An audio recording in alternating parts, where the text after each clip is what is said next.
Hi friends, welcome to my YouTube channel. నేను మీ మైరా. అదే నీవు అదే నేను పార్ట్ 87. అప్పటి వరకు కివీస్ ఆట తీరు చూసి ఆశ వదులుకోవాలేమో అని సంశయించిన పాకిస్తాన్ హ్యాపీగా ఊపిరి పీల్చుకుంది. గంటపాటు కురవాల్సిందంతా కురిసేసి మరుక్షణం పెళ్ళున ఎండ వచ్చేసింది. పిచ్చిని హీటర్లతో ఆరబెట్టి మళ్ళీ మ్యాచ్ మొదలైంది. కానీ ముందున్న జోష్, ఆ స్పీడు తగ్గిపోయింది ప్లేయర్స్లో. బ్యాటింగ్ చేస్తూ ఉంటే గ్రౌండ్ ముందున్నంత పొడిగా లేకపోవడంతో బాల్ త్రో అవటం లేదు. 4లు 6లు కొట్టాలనుకుని వికెట్స్ని చేజార్చుకున్నారు కివీస్. ఫలితంగా పాకిస్తాన్ విన్నింగ్ పొజిషన్లోకి వెళ్లిపోయి ఫైనల్స్కి చేరుకుంది. న్యూజిలాండ్ టీంకి ఊహించినంతటి నిరాశ ఎదురైంది. మరో 2 రోజుల్లో ఇండియా పాకిస్తాన్ తలపడనున్నాయి. ఈసారి వరల్డ్ కప్ ఎవరిది అని టీవీల్లో, పేపర్స్లో ఎక్స్పెక్టేషన్స్ బాగా పెరిగిపోయాయి. జోరుగా బెట్టింగ్స్ సాగుతున్నాయి. పాకిస్తాన్ ఇండియా జట్టు ఫైనల్స్లో ఆడుతున్నారంటే మామూలుగా ఉంటుందా? రచ్చరచ్చ చేసేస్తున్నారు జనాలందరూ. ఫైనల్స్ కోసం ఒక్కొక్కళ్ళు 1000 కళ్లతో ఎదురుచూస్తున్నారు. ఇండియా గెలుస్తుందని ప్రతి ఒక్కరి నమ్మకం. ఇండియా గెలవాలని అభిమానులు పెద్ద ఎత్తున పూజలు, యజ్ఞాలు కూడా చేస్తున్నారు. తపస్వి వరల్డ్ కప్ ఆడటానికి వెళ్లిన దగ్గర నుంచి కపిల పూర్తిగా కావేరి దగ్గరే ఉండిపోయింది. ప్రతిరోజు ఉదయం డ్యూటీకి వెళ్ళినప్పుడు గోవర్ధన్ వచ్చి సెక్యూరిటీ అంతా ఒకసారి చూసుకొని సీసీ ఫుటేజ్ కూడా పరిశీలించి కావేరితో మాట్లాడి కపిలతో కాసేపు గడిపి డ్యూటీకి వెళ్ళిపోతున్నాడు. అలాగే మళ్ళీ సాయంత్రం ఎంత లేట్ అయినా డ్యూటీ అయిపోయిన తర్వాత ఒకసారి మళ్ళీ వస్తున్నాడు. ఎక్కువసార్లు ఇక్కడే ఉండిపోతాడు. ఒక్కొక్కసారి ఇంటికి వెళ్ళిపోతూ ఉంటాడు. ఆ రోజు కూడా గోవర్ధన్ ఉదయం 11 గంటలకు కావేరి దగ్గరికి వచ్చాడు. ఆంటీ, మనవాడు చూసారా ఎంత బాగా ఆడేస్తున్నాడో? అందరి దృష్టి వాడిపైనే అన్నాడు గర్వంగా. అవునవును, నా కొడుక్కి ఎంతమంది దృష్టి తగులుతుందో అంది కావేరి టీవీ చూస్తూ మురిపెంగా. ఇంతలో ఆ ఇంటి గేటు ముందుకి 3 కార్లు వచ్చి ఆగాయి. అందులో ఉన్నవాళ్ళంతా దిగి లోపలికి రావాలనుకున్నారు. కానీ సెక్యూరిటీ వాళ్ళందరినీ ఆపేశారు అక్కడే. ఎవరు మీరు? లోపలికి వెళ్ళటానికి వీల్లేదు. మీరెవరు? మిమ్మల్ని ఎవరు రమ్మన్నారు అని అడిగారు సెక్యూరిటీ. లోపలి వరకు గట్టిగా మాటలు వినపడటంతో ఎవరో వచ్చినట్టున్నారు, నేను చూసి వస్తాను, మీరు లోపలే ఉండండి అని కపిలకి కావేరికి చెప్పి గోవర్ధన్ బయట సెక్యూరిటీ దగ్గరికి వచ్చాడు. చాలామంది వచ్చారు. వారిలో కొంతమంది ఆడవాళ్ళు కూడా ఉన్నారు. వాళ్ళంతా ముస్లిమ్స్లా ఉన్నారు. ఎవరు మీరు? ఏం కావాలి మీకు అని అడిగాడు గోవర్ధన్. మేము ఆలం తపస్వి నాన్నగారి బంధువులం బాబు. మా బహుబేటి కావేరిని చూడ్డానికి వచ్చాము అన్నారు వాళ్ళు. ఇదేంటి, ఇన్నాళ్ళుగా వీళ్ళెవరూ ఎప్పుడూ రాలేదే, ఇప్పుడు వచ్చారు, వీళ్ళని లోపలికి పంపాలా వద్దా అని ఆలోచించాడు గోవర్ధన్. ఇక్కడ మేము సెక్యూరిటీ ఆఫీసర్స్ మాత్రమే, లోపలికి వెళ్ళి కనుక్కొని వస్తాను, అంతవరకు ఇక్కడే ఉండండి అన్నాడు గోవర్ధన్.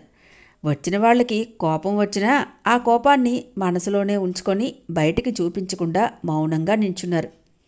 గోవర్ధన్ లోపలికి వెళ్ళి, ఆంటీ, బహుశా అంకుల్ తాలూకా బంధువులు అనుకుంటాను, కొంతమంది తపస్వి నాన్నగారి బంధువులు అని ఎవరో వచ్చారు, గేటు దగ్గరే ఉన్నారు వాళ్ళందరూ అన్నాడు కావేరితో.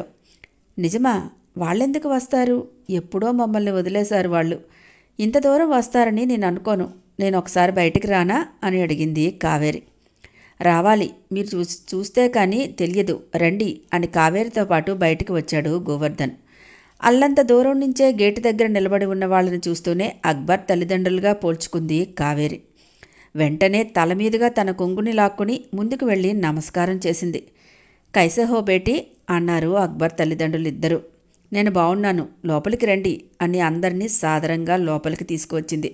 ఏంట్రా, ఎప్పుడూ లేంది వీళ్ళంతా ఎందుకొచ్చినట్టు అంది కపిల గోవర్ధన్ చెవిలో మెల్లగా. నాకేం తెలిసే, ఇప్పుడే కదా నేను కూడా చూస్తున్నాను అన్నాడు గోవర్ధన్. వాళ్ళలో కొంతమంది లేడీస్ కూడా ఉన్నారు చూసావా, ఒక అమ్మాయి ఉంది, సూపర్గా ఉందిరా అంది కపిల. అసలు వీళ్ళంతా ఇన్నాళ్ళు రాని వాళ్ళు ఇప్పుడు వచ్చారంటే ఏదో ఉండే ఉంటుంది. ఇది తెలుసుకుంటే కానీ నేను ఈ పూట డ్యూటీకి వెళ్ళను అన్నాడు గోవర్ధన్ ఆరామంగా సోఫాలో సెటిల్ అయిపోతూ. నాకు కూడా అదే డౌట్గా ఉందిరా, చూద్దాం ఏం జరుగుతుందో అంది కపిల. వచ్చిన వాళ్ళని అందరినీ కూర్చోబెట్టి అతిథి మర్యాదలు చేయించింది కావేరి. కావేరికి కూడా మనసులో వీళ్ళంతా ఇన్ని సంవత్సరాల తర్వాత ఎందుకు వచ్చినట్టు అని ఆలోచనలోనే ఉంది. అక్బర్ తల్లి కావేరిని పక్కనే కూర్చోబెట్టుకొని, ఈ మధ్య నీకు యాక్సిడెంట్ అయిందని మాకు తెలిసింది, అప్పుడే రావాలని అనుకున్నాం, కానీ నిన్ను చూడటానికి మాకు మొహం చెల్లక వెంటనే రాలేకపోయాం. వీళ్ళంతా మనవాళ్లే, నీకు పరిచయం లేదు కదూ అని వచ్చిన వాళ్ళని ఒక్కొక్కరిని తన కజిన్స్గా ఇంకా తమ చుట్టాలు ఇంకొంతమందిని ఒక్కొక్కరినే పరిచయం చేసింది. చివరిగా, ఇదిగో నీకు గుర్తుందా, నీ ఆడపడుచు అక్బర్ చెల్లెలు ఫర్హాన్, ఇదిగో దాని కూతురు, పేరు సల్మా, చక్కగా ఉంటుంది, బాగా చదువుకుంది అని పక్కనే పెద్ద పెద్ద కళ్ళతో తన వైపే చూస్తున్న అమ్మాయిని పరిచయం చేసింది కావేరికి. కావేరికి ఎందుకో తెలియదు కానీ మనసంతా ఏదో గందరగోళంగా అనిపించింది. ఎంత కాదనుకున్నా రక్త సంబంధం లాగుతుంది కదూ. ఆలం నా కొడుకు బిడ్డ. వాడి ఆటని రోజు టీవీలో చూస్తూ ఎంత మురిసిపోతున్నామో తెలుసా. వాడిని కల్లారా చూసుకోవాలని వచ్చాం. రేపే ఫైనల్స్ కదూ, వాడు అచ్చంగా వాళ్ళ నాన్నలానే ఉంటాడు అని ఆవిడ ఏదేదో మాట్లాడుతోంది. కావేరి ఆవిడ మాటల్ని యాంత్రికంగా వింటోంది. ఇంతలో భోజనాల టైం కావటంతో అందరికీ భోజనాలు ఏర్పాట్లు చూడమని కపిలకి చెప్పింది. మేడికి చెప్పి అన్ని సిద్ధం చేయించింది కపిల. ఆ అమ్మాయి ఎవరు అని అనుమానంగా అడిగాడు అక్బర్ తండ్రి కపిలను చూసి. మన ఆలం స్నేహితురాలు, ఆ అబ్బాయి గోవర్ధన్. వాళ్ళిద్దరూ త్వరలో పెళ్లి చేసుకోబోతున్నారు. వీళ్ళు ముగ్గురూ కలిసి చిన్నప్పటి నుంచి చదువుకున్నారు అంది కావేరి తల వంచుకొని. గోవర్ధన్కి కూడా ఎక్కడో లీలగా మనసుకి ఏదో తడుతోంది. భోజనాలు చేసిన తర్వాత అందరూ సాయంత్రం వరకు రెస్ట్ తీసుకున్నారు. కపిల దగ్గరుండి, ఆంటీ మీరు భోజనం లేట్ చేయొద్దు, మెడిసిన్స్ వేసుకోవాలి అని పదే పదే హెచ్చరిస్తూనే ఉంది. సాయంత్రం టీ టైంకి మళ్ళీ అందరూ కలిసి కూర్చొని, నీతో ఒక ముఖ్య విషయం మాట్లాడాలని వచ్చాం కావేరి. గోవర్ధన్ కూడా నేను అందుకే ఎదురుచూస్తున్నా అనుకుంటూ కపిల పక్కనే వచ్చి నిలబడ్డాడు.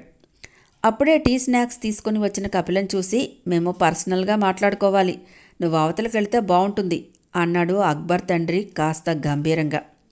కపిలకు మనసు చురుక్కుమంది. గోవర్ధన్ కొంచెం ఘాటుగా సమాధానం చెప్పబోయాడు.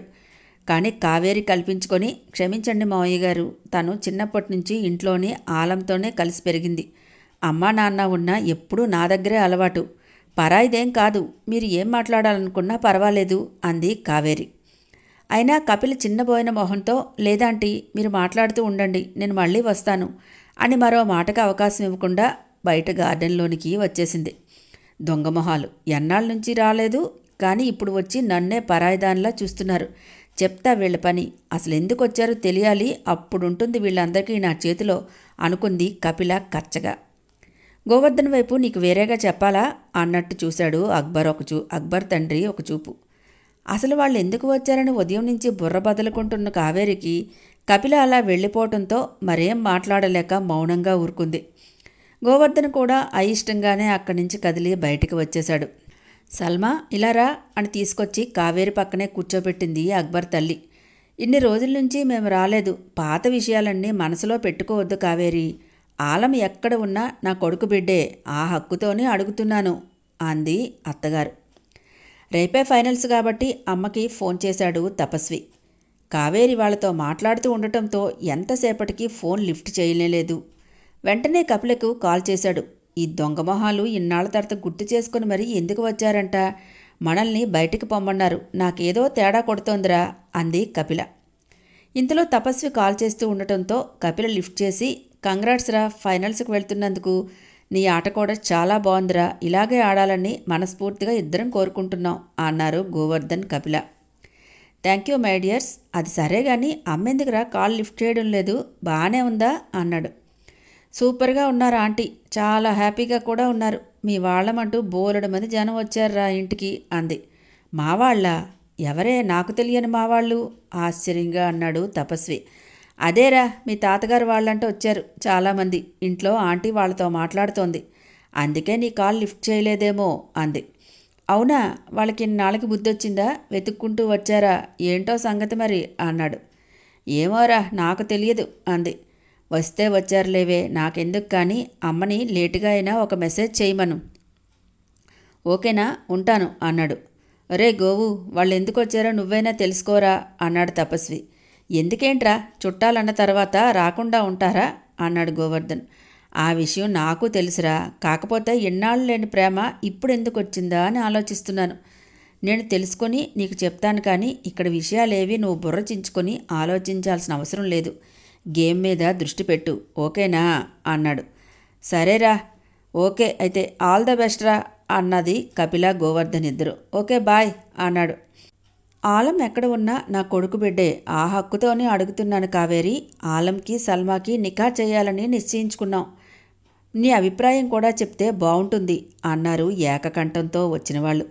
కావేరికి ఒక్క నిమిషం బుర్ర ఏం పనిచేయలేదు. హాయ్ ఫ్రెండ్స్, నా ఛానల్ నచ్చితే కనుక లైక్ చేయటం, షేర్ చేయటం, సబ్స్క్రైబ్ చేసుకోవటం మర్చిపోకండి. పక్కనే ఉన్న బెల్ ఐకాన్ని ప్రెస్ చేయండి. నెక్స్ట్ అప్డేట్ కోసం వెయిట్ చేస్తూ ఉండండి.